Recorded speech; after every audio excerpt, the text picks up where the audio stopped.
Hey guys, welcome back. Bread, butter, and cheese. That is all that is required to make this classic sandwich, that too in a non-stick pan. Now, simple tips to getting this right. First, a good fresh loaf of bread, whole wheat or multigrain for a healthier option. Second, use a cheese that melts when grilled. Basically, we're looking for a crisp golden exterior with a smooth, melted, cheesy interior. I generally use a mix of cheddar and mozzarella. And lastly, butter.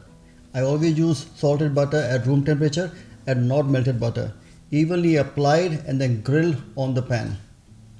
So let's get cooking. We start off first by mixing the cheeses together. I am using a mature cheddar which is being grated and mozzarella. So it's one part of mozzarella and two parts of cheddar. I love the cheddar flavor, but if you want, you can use any of the cheese. It's entirely your choice. The mozzarella gives it a nice stringy kind of a texture and a feel to the sandwich. A tiny quantity of black pepper powder. You can use cracked pepper, you can use cayenne pepper, smoked paprika, red chili powder. The choice is yours. I just find black pepper quite nice to have in a sandwich. A small quantity of salt, not too much because the cheese already has salt in it. But just because mozzarella doesn't have any high salt content, it's always nice to add a little bit of salt.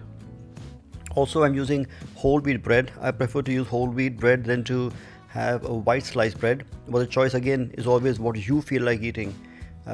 Butter the inside parts of the bread with softened butter, not melted butter but just at room temperature, and spoon in a lot of cheese on one of the slices. Now this is a mixture again of cheddar, mozzarella, salt and some black pepper, and put the other slice on top of the cheese and press it down. Try and make it more like you're sticking it together, and then with some butter apply that liberally on the outsides of the slice. On both sides you need to apply butter because this is going to cook onto the pan, so it needs to have a little extra amount of butter because that helps it to get crisp.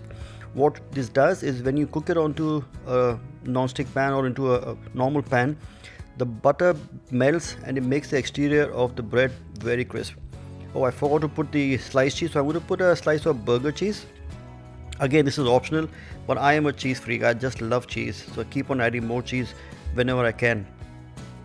Fold it back in, and this will now go onto a pan which I've lightly preheated earlier. You don't want it too hot, just on a medium flame. Warm up the pan and add the breaded side of the bread slice or the sandwich onto the pan and cook it on gentle heat. Keep pressing it gently with a fish palette or with a spoon just to make sure that it is cooked evenly.